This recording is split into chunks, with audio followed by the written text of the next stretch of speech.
coming in.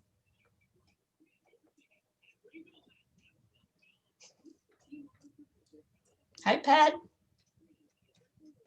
Hello. How's it going? It's going all right. Yay.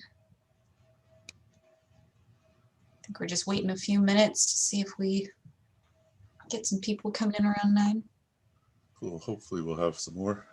Oh, yeah. Well, I was saying it's always nice when it's a smaller group too, because then you can talk more about specific issues. It's true. Yeah. Either way, it's a fun time. How are you doing this morning? Good. Sessions are going, and so Good. I may pop off here after a little bit and check on a couple other ones. So. That sounds good.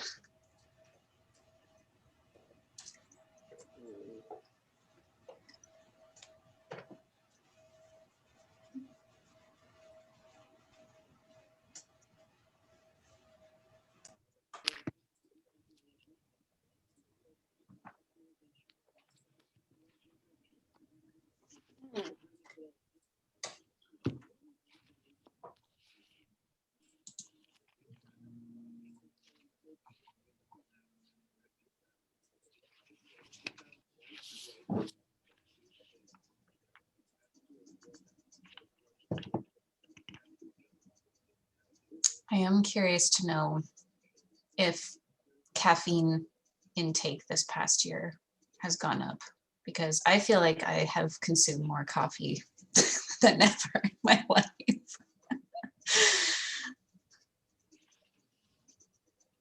For me, I've consumed more tea, which is probably healthier. That is. Maybe. Yeah. I was doing pretty good, like doing half coffee, half tea during the day, but gotta get back on that. Yeah.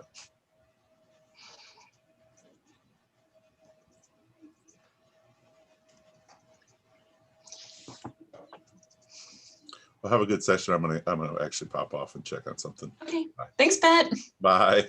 Bye.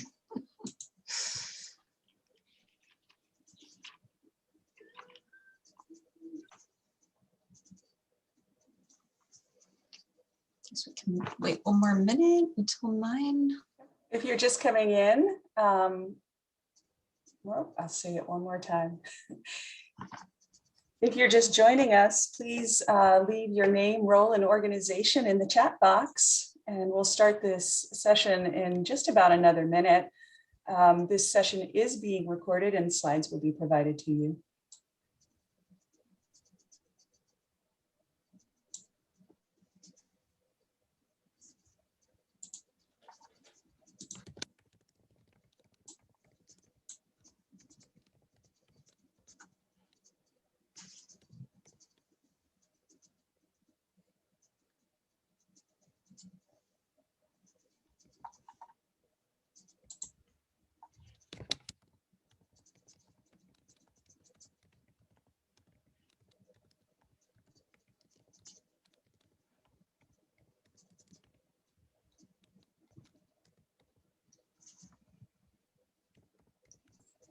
Okay, well, I think we're at 9 o'clock. Katie, do you want to wait another minute, or are you about ready to start after my introduction? Yeah, I think we can go ahead. Okay, well, good morning to everyone. Thank you for joining us and welcome to today's presentation, Addressing Teen Vaping in Alaska. Katie Steffens is the Deputy Program Manager for the State of Alaska's Tobacco Prevention and Control Program.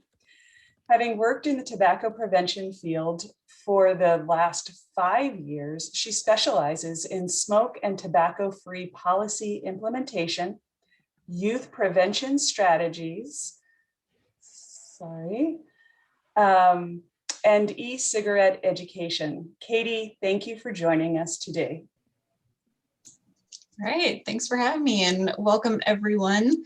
It looks like it's going to be a smaller group, so I'd like to encourage everyone, if you have questions along the way, feel free to just speak up and we can talk about those as we go. I have a lot of great information I'm excited to share with you all, so yeah, let's get diving in. So first to announce, we have a new e-cigarette e-learning module coming out in collaboration with Deed. And it's going to go over a lot of the information that you'll hear in this PowerPoint, but it'll also cover some of the crossover that we've seen with marijuana products, e-products, and dive a little bit into that as well. So we are very excited for that to be rolling out this spring.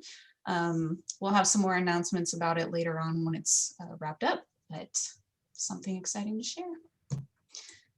Okay, so to start, we're going to look at where Alaska stands with tobacco and e-cigarette use. So I want to start off with the good news. So this is the smoking status of Alaskan adults by year. And we can see here that the amount of people who have never smoked is increasing, and the amount of people who were current or former smokers is, current smokers is decreasing. And you can see on that yellow line that former smokers are increasing, which is a good thing. And I think it's important to remember when we look at this data that these are people in our own communities that have answered these questions. And these people were also youth at one point. And this is why I like to start off by looking at the adult picture, because we're trying to prevent habits going forward into youth's adult lives. And on a more less positive note, this is why we do still see quite a few deaths from smoking in Alaska. And this is ultimately what we're trying to prevent, are premature deaths from smoking.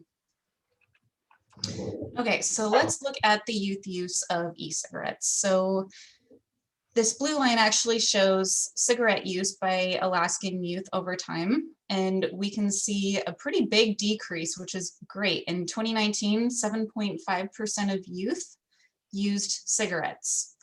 But in e-cigarettes, this red line, you can see from 2015 to 2019, there was a pretty big increase there.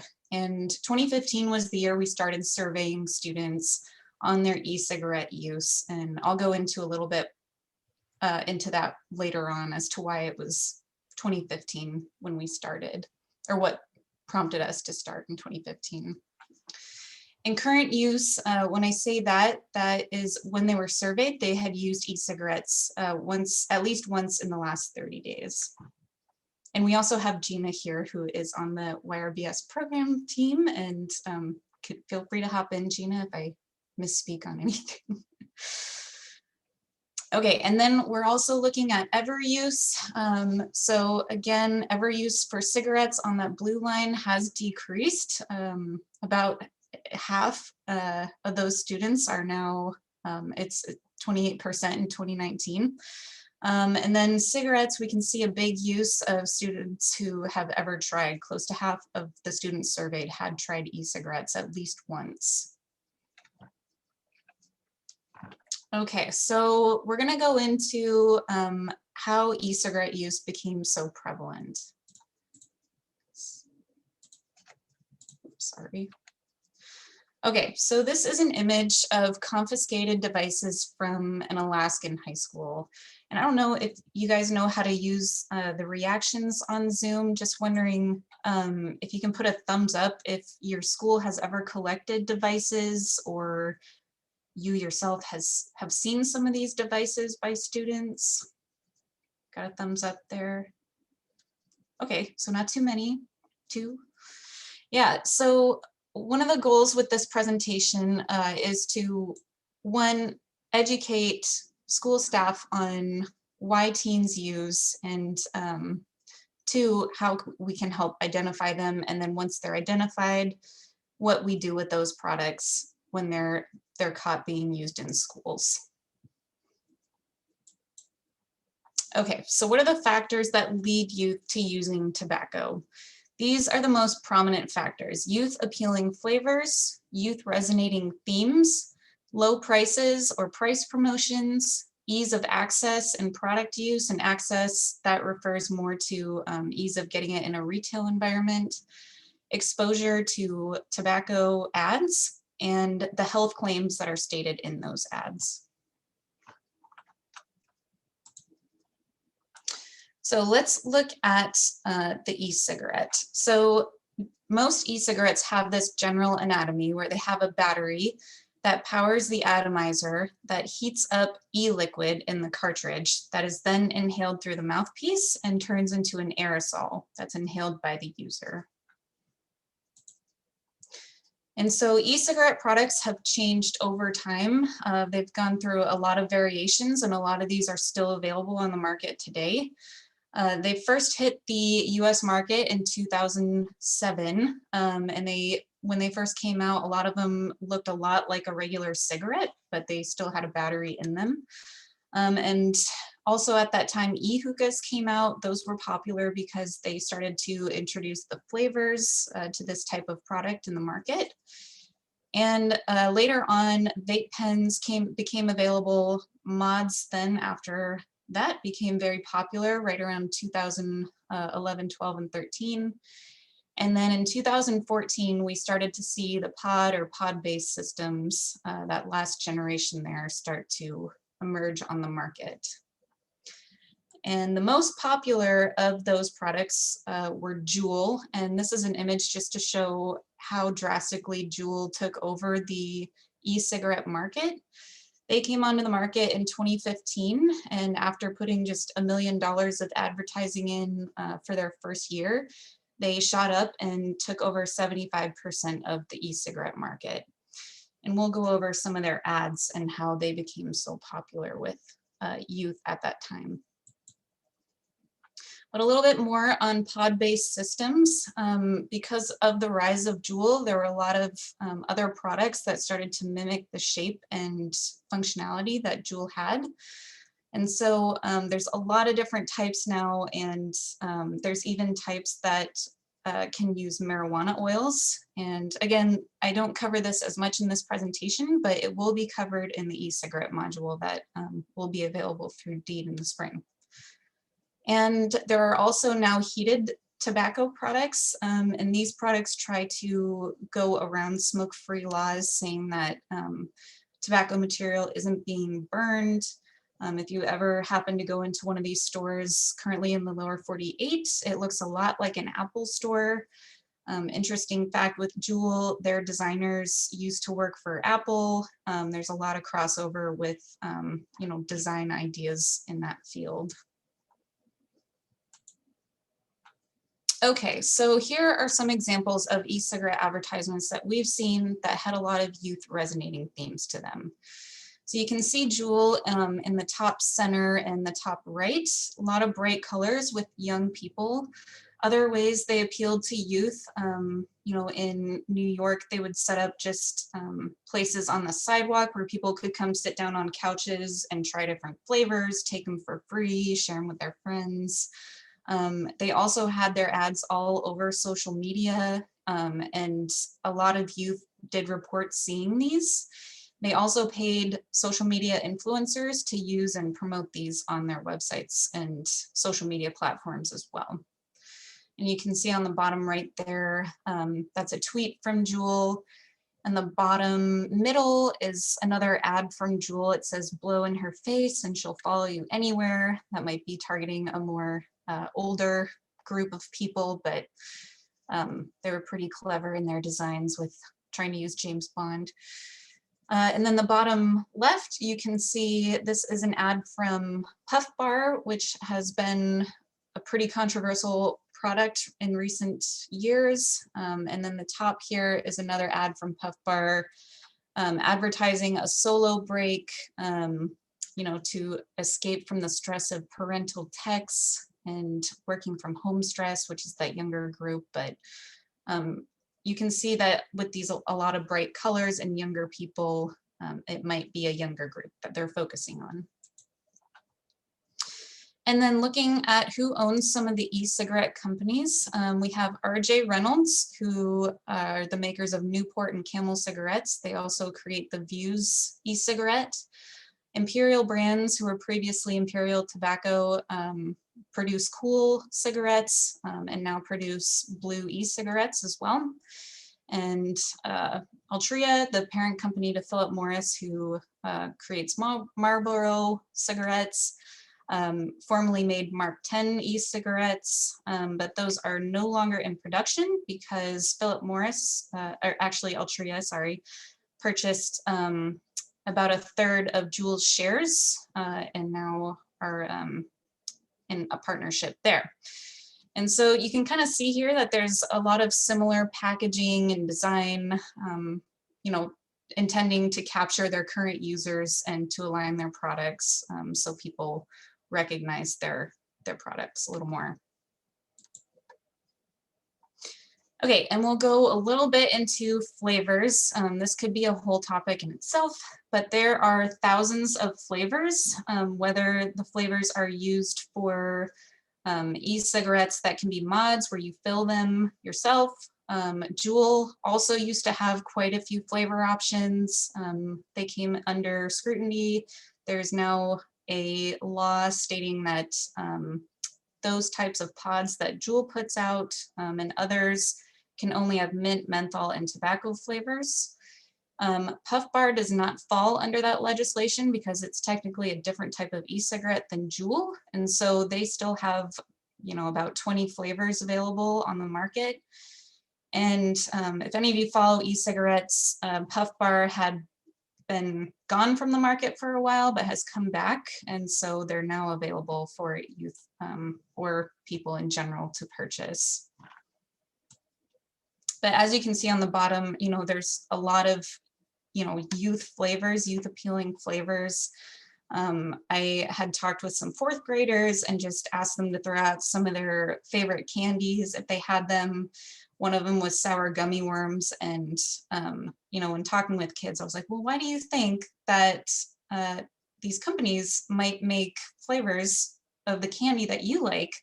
And that clicked with them. They were like, oh, they want me to try this. And so having them make that connection as to why these flavors are available is a good thing when talking with students, is that, you know, they're being targeted to use these products. Okay, so this was from the nationwide survey from an MMWR report from CDC. These were the top reasons why teens use e-cigarettes. And so for 39%, it was because a friend or family member used them. For 31%, it was the availability of flavors such as mint, candy, fruit, or chocolate. And other reasons, the belief that e-cigarettes are less harmful than other forms of tobacco, such as cigarettes, which is also an area that we're trying to do some more education on. And for Alaska high school students, this shows how those students obtain them. And close to half borrowed those e-cigarette products from somebody. And then from there, there were 15% that didn't have an answer, 12% who bought from the internet, 10% who bought from a store, 10% gave money, gave someone else money to buy them, and 7% someone 18 and over gave to them. Okay, so let's look at some of the health harms if teens use e-cigarettes. So as I said before, when someone uses an e-cigarette, that liquid turns into an aerosol, and a common misunderstanding is that it is a water vapor. Often people will call these vapes, and teens will associate vape with water vapor, which is not true. So we do a lot of education about what is an aerosol. And so those aerosols can create ultrafine particles. And this micron here in the red top right, I don't know if you can see my mouse on here, I guess not, it's less than 2.5 microns in diameter. So what does that mean? What those particles are that they're breathing in, they are 4 times smaller than dust or pollen or mold. They are 24 times smaller than the width of a human hair. So if you have a piece of hair you can touch, you can, you know, try and think what's something 24 times smaller than that. It's these ultrafine particles. And then 36 times smaller than fine beach sand. And what's concerning about that, when they breathe those particles in, those are going directly into their lungs and can easily cross over into their bloodstream. And that is what is carried all throughout their body and into their brain, which we'll go into in a little bit about the effects in the brain. Other things that can be breathed in when using e-cigarettes, the flavorants and diacetyl can be involved in those flavorants, and that can cause serious lung disease such as popcorn lung. Volatile organic compounds, heavy metals such as nicotine and lead, nicotine, of course, an addictive chemical, and benzoic acid, which creates nicotine salts in those pod-based systems. And this is just to show that Juul pods have the same amount of nicotine as an entire pack of cigarettes. And a lot of teens don't understand when they use these just how much nicotine that actually is going into their system. And to get through one of these pods, it's about 200 puffs. And, you know, that can take under an hour if someone's rigorously using it. Some people can use it throughout the day or day and a half or longer. It totally depends on user style or if they're sharing, but regardless of use, it is still a very high amount of nicotine for the amount of e-liquid that's in there. And to get an idea of the size of this pod, if you haven't seen one, it's about the size of your thumb. And so you can look at that, and then half of that is what the liquid is. So that's a lot of nicotine packed in there due to the nicotine salts that allows for that. And I have gotten questions about, you know, there's a lot of use in the UK, and these have been promoted as ways to switch from smoking. And this is just a reminder that those products have a cap on the amount of nicotine that can go into them. So Juul pods sold in the UK, for example, they can be purchased in 9 milligrams per milliliter or 18 milligrams per milliliter. In the US, those two pods are sold at 35 milligrams per milliliter or 59 milligrams per milliliter. So our pods have 3 to 4 times the amount than those legally are allowed to be sold in the UK. Okay. All right, so why do we talk so much about nicotine? We know the impacts that nicotine can have on the teen brain, and they are not good, especially if the younger a student uses it, the longer it can set in and change some of the structures and pathways in their brains. This can also impact cognitive and behavioral impairments from nicotine use. It can make it harder for students to concentrate and learn and control impulses. It's highly addictive. So one thing we're concerned about is teens also looking for other forms of nicotine to be used if they can't get an e-cigarette. So worried about them going to find cigarettes or cigars or smokeless tobacco. So that's a concern. Again, we already talked about the aerosol, about those particles coming in, and we'll go over a little bit if you heard about EVALI, one of the lung diseases that came about right before the pandemic. I'll go over in just a few slides here.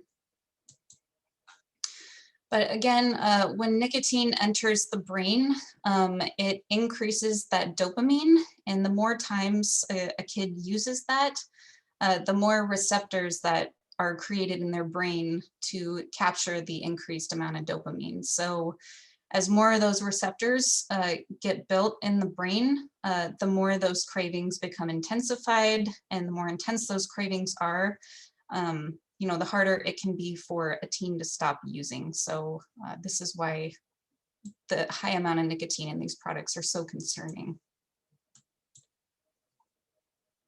Okay, and oh, I think I went over these already. Another point here, there have been reports of youth drinking the liquid nicotine, especially young kids, 5 and under. There have been a lot of reports of that. And Alaska hasn't had many, fortunately, but there have been cases of overdosing from consuming liquid nicotine. Okay, so just to recap, e-cigarettes, they're not just a vapor, they're addictive. They can lead to dual use. Because these products are so new, long-term effects are still being studied, but the short-term impacts are coming out, such as popcorn lung and a valley. And there have been unintentional injuries from faulty manufacturing, largely from the type of batteries that were lithium-ion batteries that were used in some of the mod styles early on. Okay, so a note on tobacco and COVID-19 use. Tobacco use during COVID is a risk factor. And, you know, obviously it's encouraged to not use tobacco during this. And while this is focused on tobacco, it does not talk on e-cigarettes just because we don't have the research right now specifically for those, but obviously anything that's not clean air going into your lungs will likely not help during this situation. So just a reminder for those using products at this time. Okay, so I'll go into how our tobacco prevention and control program operates. And from there, we'll go into how we're addressing the e-cigarette epidemic and go into more of resources available for schools and what schools can do to help and how we can help schools. Okay, so we have 4 primary goals with our program. And e-cigarette education is a large thing right now, but it's just a portion of what we do. Our goals are to prevent youth from starting any type of tobacco use. We want to protect the public from exposure to secondhand smoke, promote cessation of tobacco among youth and adults, and identify and eliminate tobacco-related disparities, which we have some pretty good data on. I'll show you all in just a minute. And how we approach and try to achieve these goals are through 6 population-based strategies. So those are through smoke-free policies as well as tobacco-free policies, tobacco price increases, access and retail environment, healthcare systems changes, media and public education, and the tobacco quit line. And this is just a little bit how our program operates. Incorporating those goals, we have our tobacco program. We also have quite a few community grantees across the state, as well as 7 statewide contractors to help us achieve and reduce the impacts of tobacco use. And so this is an image of our 23 grantees across Alaska. We have grantees in each public health region of the state. So if you are looking to get some help in your school or community, you can always contact our program and we will connect you with your grantee in your area or with a statewide contractor if there isn't a grantee directly in your area. And normally there would be times when there aren't flying restrictions to communities that we could go out in severe cases to really figure out what an appropriate policy and how to implement and evaluate and be really hands-on and get that incorporated. So for now, that's an option over Zoom, but in the future, we can hopefully do that in person as well. And this is just an image of some of the really great work a few of our grantees have done this past year, even during the pandemic. They had a lot of cigarette butt cleanups with people would go around in their own bubbles, cleaning up cigarettes. There in Petersburg, the top left, Norton Sound, there were sewing circles to make masks and help people quit tobacco use. In Kodiak, there were rock hunts where families would take their kids and our grantee there would, place the rocks around that kids had painted and they'd take pictures and they could post it on social media to get a prize. And then Copper River Native Association held a fun run and, Bubbles could go on their run and still try to engage the community and support them in whatever way they could during this time. Okay, so what are we actually doing to address the youth e-cigarette use in Alaska? We have a few campaigns that we're promoting. What's in the Cloud is one of our longer running campaigns. And this goes over different chemicals that can be in what a person inhales and exhales when using an e-cigarette. We also have Not Buying It, which is a campaign focused for teens. And the goal of this campaign is to educate teens about tobacco industry tactics, as well as alternative ways to not, or ways to not use tobacco. So the bottom right there, turn to a counselor, not nicotine. Smoking hurts our communities. Nicotine doesn't boost your social status, you do. And smoking a pack a day can cost over $4,000. That's enough to buy a used four-wheeler. These are just a few examples of what we have. We have dozens, and we're happy to work with schools if you'd like posters or anything to get these around your school or your social media sites as well. Katie, Maria asks, how can we contact, who can we contact to receive more of these posters? May I leave what email do you want them to have? Yeah, my email's just fine. Okay, thank you. Yeah. And we also have a new parent e-cigarette campaign. And the goal of this campaign is to really try and reach out to parents to help them understand what's going on with teen use in Alaska and why it's so important for them to have some healthy conversations with their teens about e-cigarette use. We do a lot of work with schools, but it's important for families to have these conversations as well. And we have two ads that I will show you, and hopefully they will work. And this first one is called E-Cigarettes 101. E-cigarettes, or vapes, can deliver high concentrations of nicotine. They can also have harmful chemicals. E-cigarettes come in many shapes and sizes with a lot of flavors that are appealing to your teens. Regular nicotine use can have harmful effects on your teen's developing brain, affecting memory, learning, and attention span. They can even lead to addiction. 1 in 4 Alaska high school students vape. Parents, talk to your teens about using e-cigarettes. Help stop an addiction before it starts. Okay, and that was our first one. And this is our second one, and this is called Too Easy. Hey guys, so I didn't really know how bad vaping was going to be for me. It was always so easy for me to get e-cigarettes from my friends. But then I started to need them, and when I started to get my own, you wouldn't even know. You would have thought that this was a thumb drive, lotion, or a marker. They're easy to get and easy to hide, but not so easy to quit. My mom's coming. Parents, talk to us about vaping. You can help us stop an addiction before it even starts.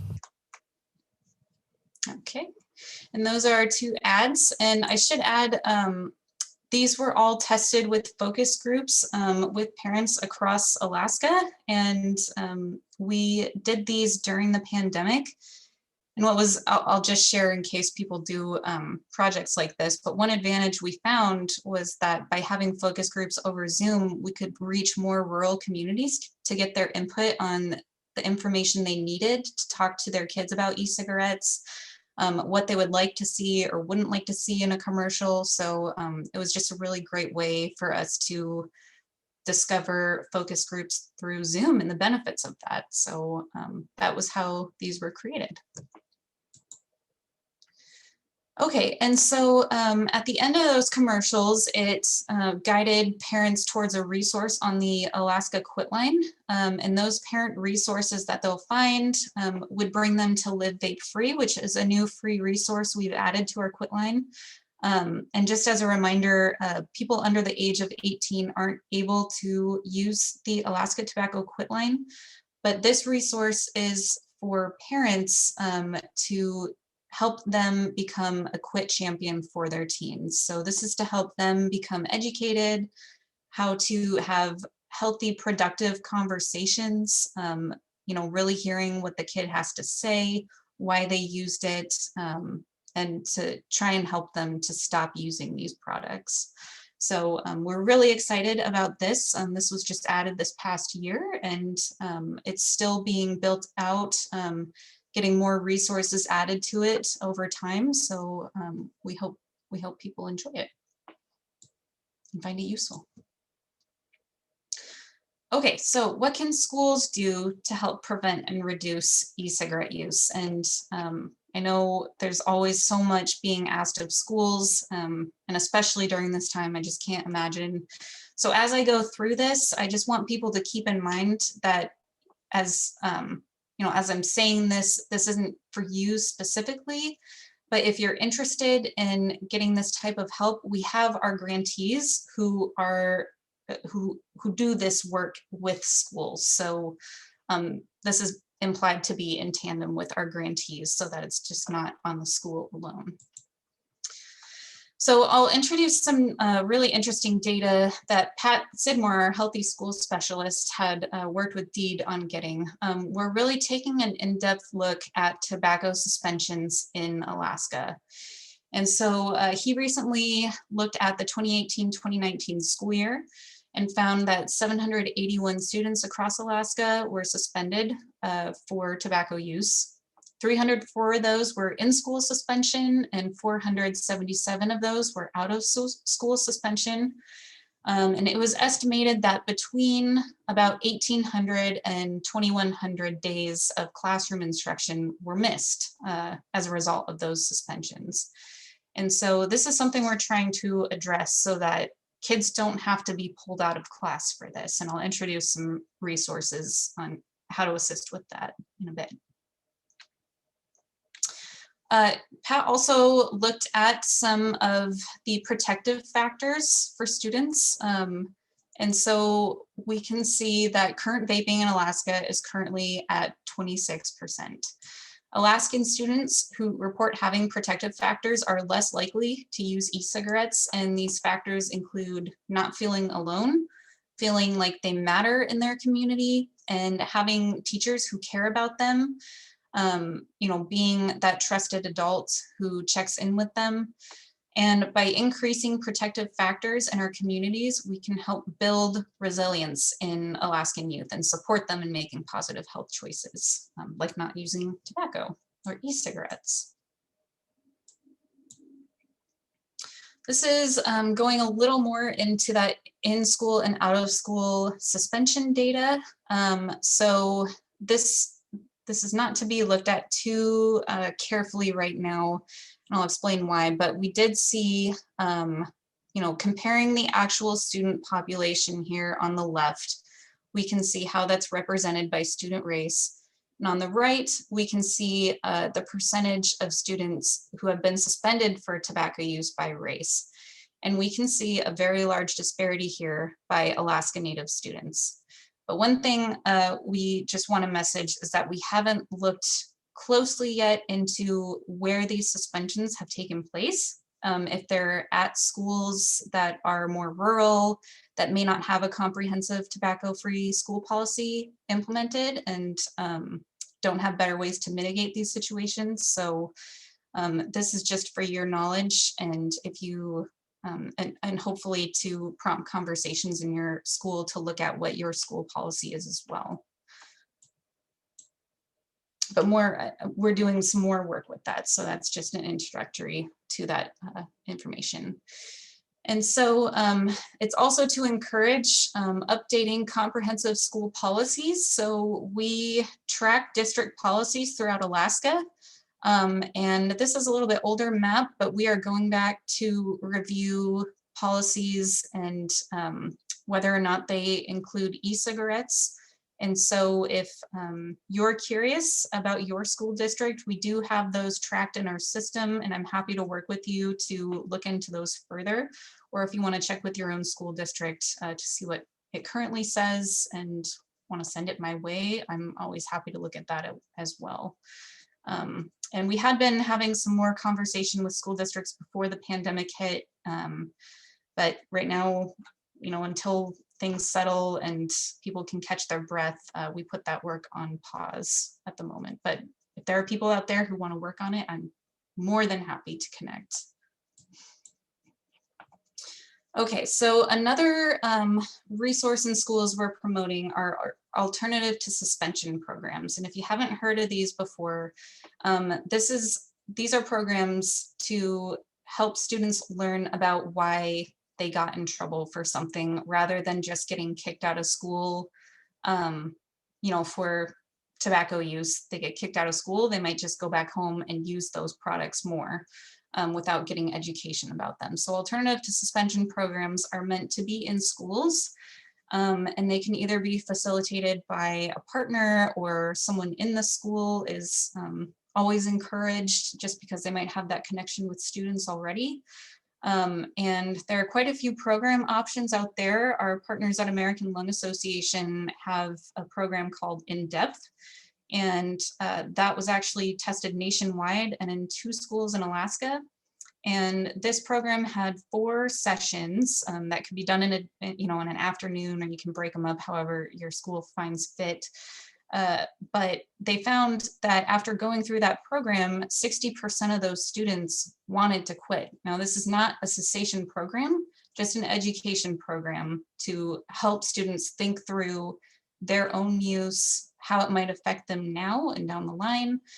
So it was really encouraging to see that 60% figure, because that was just amazing. And so from there are cessation programs from youth that can be implemented in schools if that's something they're looking for. But In Depth is free. It's online and can be facilitated through Zoom as well. So if you're interested, I can definitely connect you with our contractor at Lung, and they can work with you to get that set up in your school if you'd like. Okay, so next steps. My biggest thing is that please reach out to us. We want to help.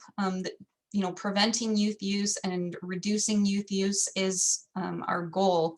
And if we can help you with some of that work, that's what we would love to do. So whether it's our own TPC staff or grantees in your area, we'll get you connected and you don't have to do this work alone.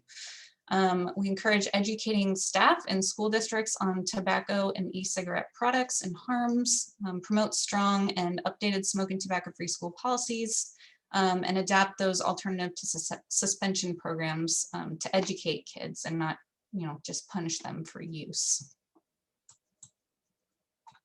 And these are just a few teen resources. So we have the Live Vape Free program we talked about that parents can utilize. Not on Tobacco is a cessation program for teens. Quit Start is a text app for teens to help them quit, and as well as This Is Quitting. And these are a few resources I've heard from different school staff that they've found to be helpful. So there is a vaping lingo dictionary that can take you through the different types of e-cigarettes and what they're called, as well as some of the common terms that youth might use with these products.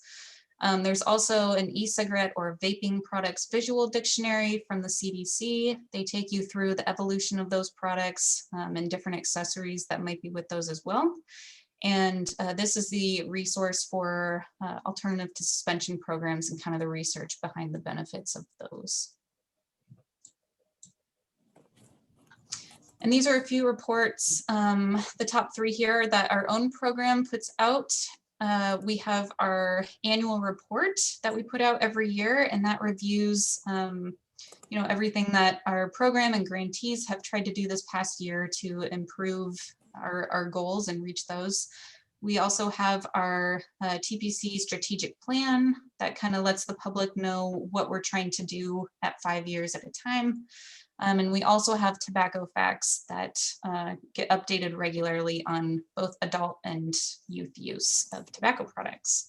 And we also have listed our BERFIS survey, which goes over adult stats and for various areas such as alcohol use or mental health issues. And we also have YRBS, which is such a great survey. And Gina helps to run this survey, the backbone of it.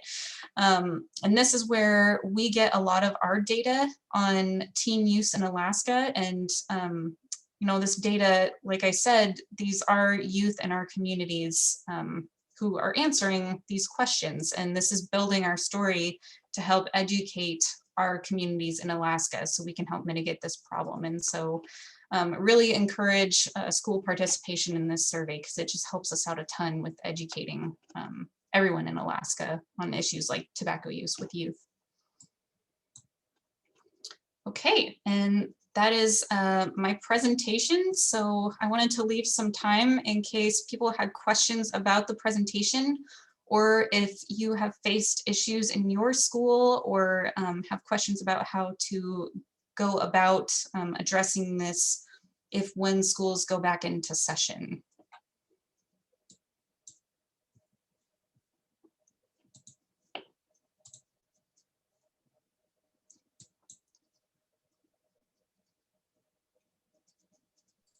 So if you have any questions, you can either unmute yourself and chat, or you can put your questions in the chat. There are a couple of links that I put in there. One is directly to Katie's Tobacco Prevention and Control Program. Another one is to the YRBS results if you want to access those for your schools.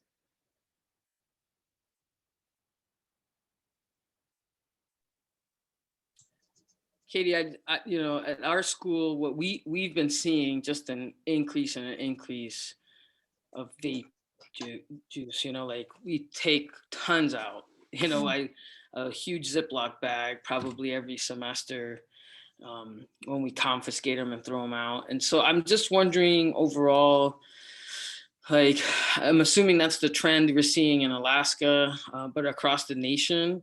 And in terms of the suspensions, are there any discussions in changing some of those rules statewide?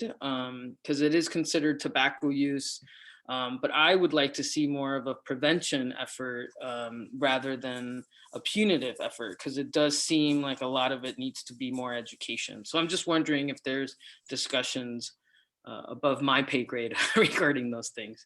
Yeah, no, we are definitely on the same page.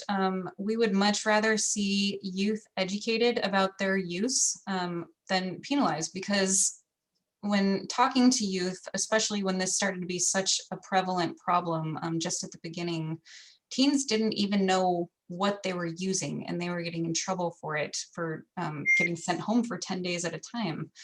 And so if they don't know what they're using, how can they know it's bad for them and it's wrong for them to use? And so that's why we really encourage these educational programs to be implemented. So we had been working with the Anchorage School District to update their policy, and that is still something that will be going on. I think just with the pandemic, you know, there were so many pressing things to be addressed back, you know, last spring of 2020 that it was really hard to give this the full attention it needed. And so I hope that we can come back to the table to talk about this, but I know that school districts are talking about this and wanting to adjust those guidelines, because this is such a prevalent problem, and with how it's being addressed right now isn't totally helping. So yeah, and if you're, you know, interested in learning more or wanting to be a part of those conversations, you can reach out to me, and I'm happy to give you some more information on that as well. Great, thank you. Just Yeah. glad to hear the conversations happening. Yeah, same. So thank you.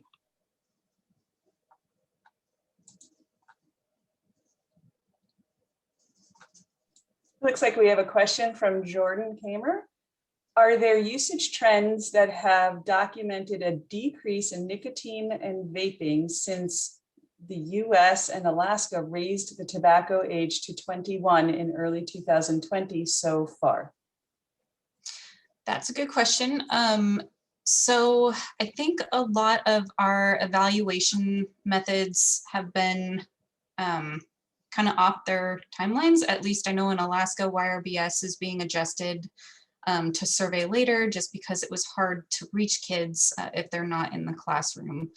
So it will be interesting to see future data sets on how that plays out. I do know that there was a pretty big survey or study done on the East Coast about how teens were using e-cigarettes during the pandemic.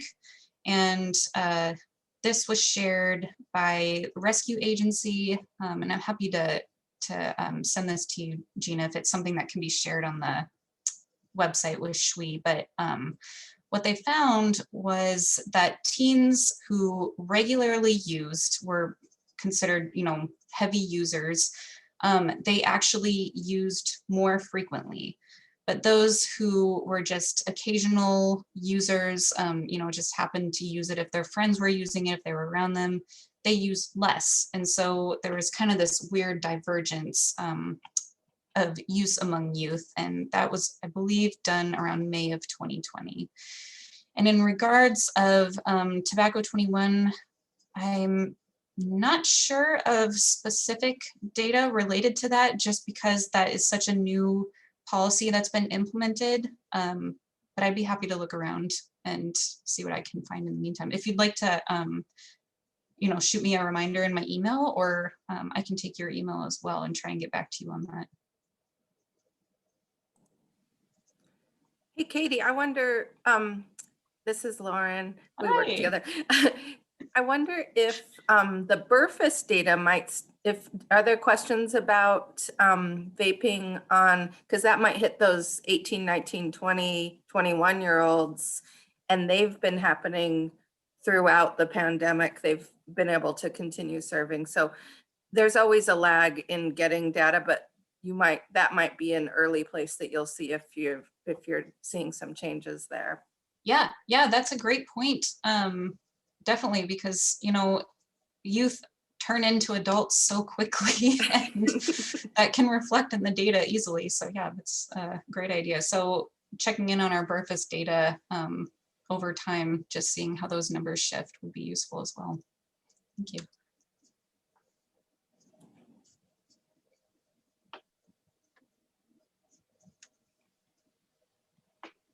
Cool. Oh, thanks, Jordan. Okay. Okay, well, I don't want people to feel forced to sit here and just hang out. So if there aren't any questions, I just wanted to thank everyone for coming and listening to this information, and to be on the lookout for the new e-cigarette e-learning module coming out through DEED in the spring. And I think we're hoping to send out some more announcements. Pat should be sending those out, I'm sure, in some fashion or form. So yes, thanks for coming, and enjoy the rest of SHWE. Thank you for presenting at the School Health and Wellness Institute, and for providing such valuable information. I always love listening to you, and I learn a little something more. Thank you to everyone in the room for joining us today. If you haven't already done so, please type your name, role, and organization in the chat box. And this is a reminder that evaluation surveys will be sent after the conference. And finally, links to the next sessions are going to be in the chat box in just a moment. Katie, if you have that article, it would be great to drop into the chat box. I don't know if you've got it handy. Oh man, I don't think I do. Okay. Look, I'm happy to email any information.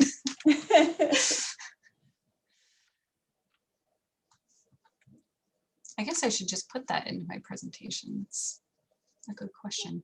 Good point. Cool.